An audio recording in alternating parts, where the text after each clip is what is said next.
Hello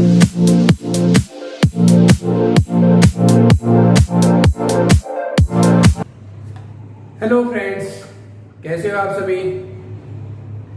इस video में हम लोग करेंगे prove that √3 is a rational number. आप लोगों को पता होगा, पहली या दूसरी वीडियो में मैंने आप लोगों को समझाया था रैशनल नंबर क्या होते हैं और इरेशनल नंबर क्या होते हैं। फिर भी मैं आप लोगों को फिर आपके रिवीजन करवा देता हूँ। Rational number are those number which can be write in p by q form where q is not equal to 0। Rational number क्या होते हैं जिनको हम p by q की फॉर्म में लिख सकते हैं। बस हमारा क्या हो, q हमारा 0 नहीं होना चाहिए। p and q are integers, कोई भी इंटीजर हो सकते हैं और हम p by q की फॉर्म में लिख सकते हैं, वो होते हैं रैशनल नंबर। इरेशनल नंबर कौन से होते हैं जिनको हम p by q की फॉर्म में नहीं लिख सकते।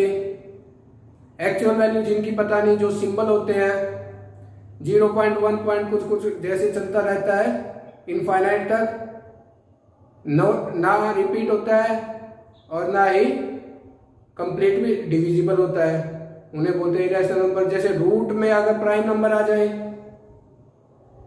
तो उन्हें बोलते हैं इरेशनल नंबर। ठीक है, तो आपको पहले क्या पता होना चाहिए, पहले तो आपको यह पता होना चाहिए इरेशनल नंबर क्या होते हैं। इरेशनल जिन्हें हम p by q की फॉर्म में नहीं लिख सकते, और रैशनल नंबर क्या होते हैं, रैशनल नंबर जिन्हें हम p by q की फॉर्म में लिख सकते हैं where q is not equal to 0। p and q are some integers, ये पता होना चाहिए आपको। ठीक है, अब एक बात और आपको पता होना चाहिए, अगर कोई वैल्यू है हमारे पास a, कोई प्राइम नंबर है p, prime number is equal to p। Prime number कौन से होते हैं, जो खुद से डिविजिबल होते हैं और किसी और से डिविजिबल नहीं होते, उन्हें बोलते हैं प्राइम नंबर। ठीक है, जैसे 2 हो गया, 3, 5, 7, 11, 13, इस टाइप के जो खुद से डिविजिबल है किसी और से डिविजिबल नहीं होते, उन्हें बोलते हैं प्राइम नंबर। एक कोई प्राइम नंबर अगर किसी भी नंबर के स्क्वायर को डिवाइड करता है, जैसे कोई नंबर मान लिया हमने, let a number is equal to a, कोई एक नंबर ले लिया मैंने a। ठीक है, अगर a स्क्वायर p से डिविजिबल है, मतलब कोई एक नंबर है उसका स्क्वायर अगर p से डिविजिबल है, इफ ये पॉसिबल है, तो then a will also divisible by p। जो खाली a होगा, जो नंबर होगा वो खाली p से डिविजिबल होगा। टेंशन मत लेना, अभी a और p की वैल्यू रख के आपको मैं समझाऊंगा धीरे धीरे। ठीक है, अभी समझो, अगर ये a स्क्वायर p से डिविजिबल है तो ये भी पॉसिबल होगा। ठीक है, जैसे, और अगर ये पॉसिबल है दैट मीन्स जो प्राइम नंबर है p is, so p is factor of a। तो जो मतलब p है आपका वो क्या है, फैक्टर है। क्या है, किसका फैक्टर है, a, किसी एक नंबर का, जो नंबर हमने एज्यूम किया था। लेट एग्जांपल ले लेते हैं, मान लिया a हमारा 6 है और p प्राइम नंबर है, p हमने ले लिया 2। ठीक है, तो 6 का स्क्वायर क्या है, 36, a स्क्वायर बाय 2, ये p है, तो a स्क्वायर क्या 36 बाय 2। अगर ये कंप्लीटली डिविजिबल है तो then 6 is also divisible by 2। जो a है, a p से डिवाइड होगा, 3 आ गया, तो मतलब कंप्लीटली डिविजिबल है। और ये इससे नीचे लिया p is the factor of 6 के क्या क्या फैक्टर बनते हैं 2 और 3, मतलब जो ये प्राइम नंबर है नीचे वाला ये इस नंबर के अंदर है, मतलब ये इस नंबर के अंदर है।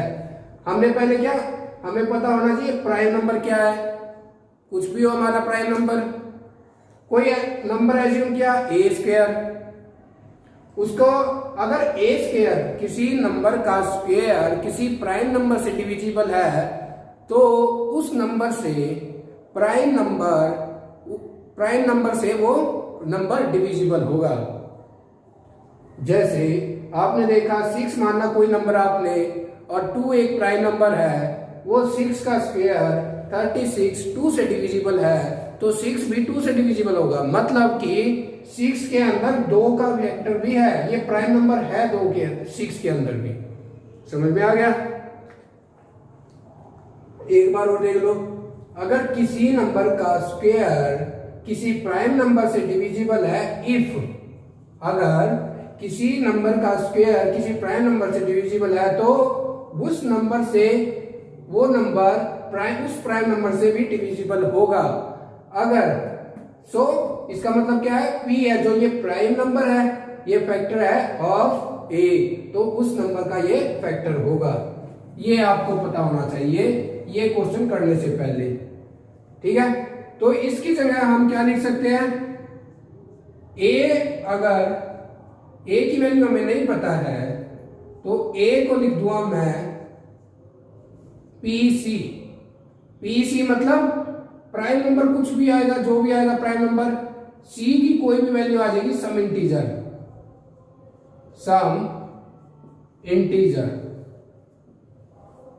a is equal to pc। जैसे 6 है ये नंबर है a, तो हमें पता लग गया 2 इसका प्राइम फैक्टर है तो c लिख दिया, c की यहां पे वैल्यू 3 आ गई, c की वैल्यू यहां पे 3 दी, ठीक है।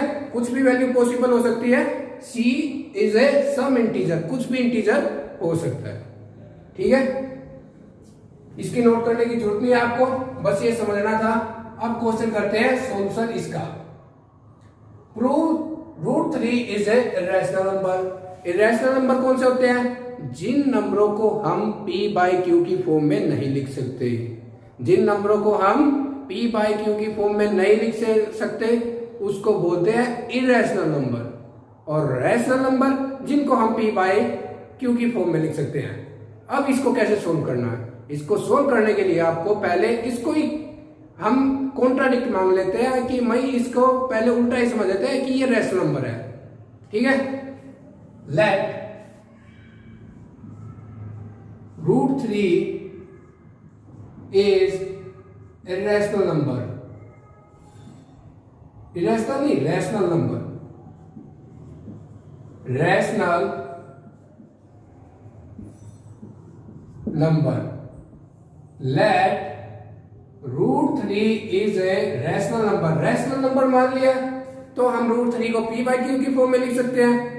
p और q आर सम इंटीजर, कोई ना कोई इंटीजर होगी p और q की वैल्यू, और p और q हमारे को प्राइम नंबर होते हैं। को प्राइम जिसमें फैक्टर कॉमन बस 1 आता है, दोनों प्राइम नंबर होते हैं। तो √3 अगर हमने रैशनल नंबर मान लिया तो हम वी कैन राइट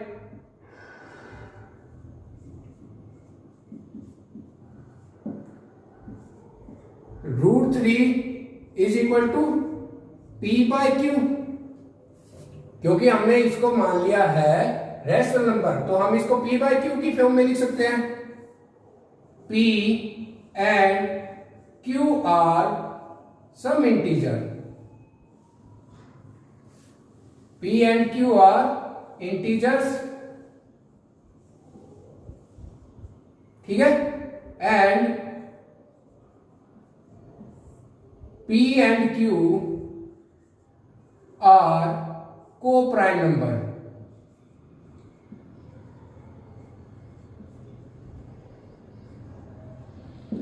को प्राइम नंबर क्या होते हैं ये भी आप लोगों ने पता होगा, पिछली वीडियो में मैंने करवा दिया है, फिर भी समझाता हूं। को प्राइम नंबर वो नंबर होते हैं जिनमें सिर्फ 1 कॉमन आता है। जैसे